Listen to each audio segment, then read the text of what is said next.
Il va tuer. Il va tuer les ministres qui mentent. Mais ça sera pas si simple. Et puis la société va changer. Il ne pourra pas le faire seul. Qu'est-ce qui va se passer? Vous le découvrirez en achetant ce livre. À bientôt.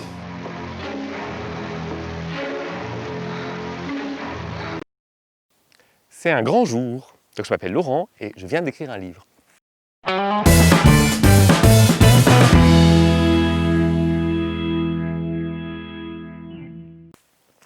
Oui, c'est un peu sans intérêt dit comme ça. Mais non, mais en fait, je suis vraiment content parce que j'ai écrit plusieurs livres dans ma vie et je crois que j'en fais jamais la promotion ou pas beaucoup. Je ne sais pas si là, je suis en train de faire la promotion de... Bah oui, allez, on va assumer un peu. Donc je suis en train de sortir mon nouveau livre avec les éditions Acrodacro Livres.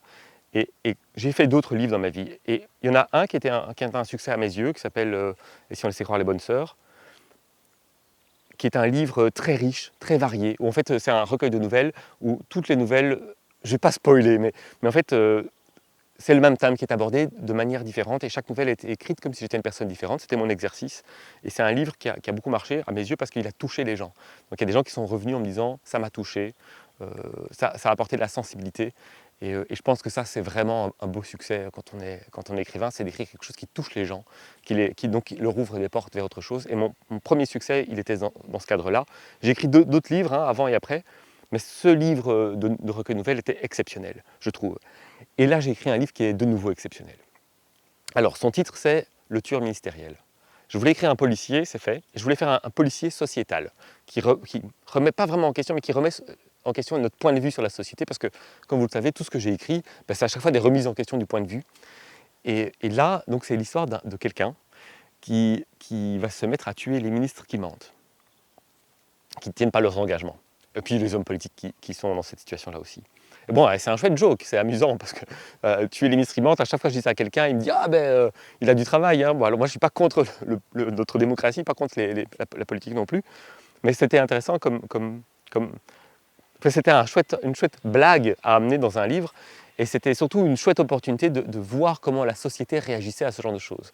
Qu'est-ce qui se passe quand quelqu'un se met à tuer les ministres ou les hommes politiques qui trichent et qui en fait ne défendent pas vraiment le peuple à leurs yeux? Donc je pense que dans la politique ou même en dehors, on peut défendre le monde selon ses points de vue à soi.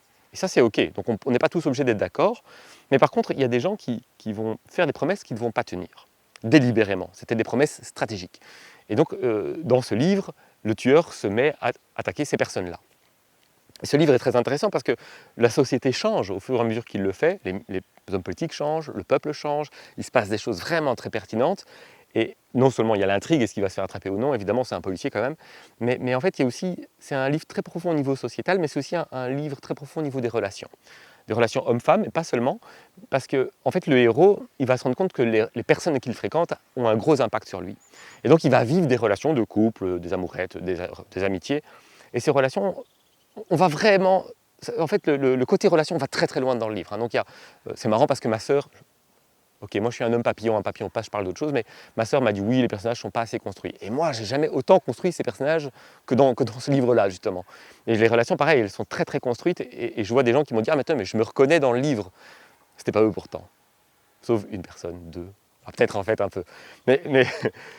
Mais donc les relations sont très très construites, et c'est très intéressant parce qu'en fait, je me rends compte que ce livre qui est distrayant, en fait, qui est même amusant à cause du thème, si je peux me permettre, je vais l'envoyer à nos bourgmestres, mais peut-être pas comme...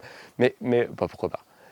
Mais donc, il invite un vrai travail de réflexion, dans un vrai divertissement, et ce vrai travail de réflexion qui est à prendre ou à laisser. Chacun, on peut s'intéresser au côté sociétal, au côté relationnel.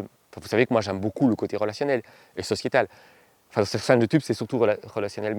Mais donc, c'est vraiment un succès, ce livre. C'est vraiment un livre que j'ai vraiment réussi. Donc, il coûte 15 €, et vous pouvez l'acheter sur ma boutique en ligne, je mettrai un lien. Mais vraiment, j'ai hâte de lire vos témoignages. Alors je sais que beaucoup n'en font pas, certains en font, mais mais vraiment, je suis très heureux de partager cette aventure littéraire avec vous, de partager aussi cette aventure YouTube, mais parce que je me rends compte qu'en fait, on va vers quelque part et qu'on est en train de tous grandir. Et ça me fait plaisir. Et donc, je suis très heureux d'avoir accouché de ce bébé. Et je peux déjà vous faire un petit spoil, pas sur le livre, mais sur mon prochain. Donc, je vais certainement cette année, donc 2020-2021, écrire un prochain livre. Et son titre, ça sera Un monde sans hommes. Bonne journée et bonne lecture.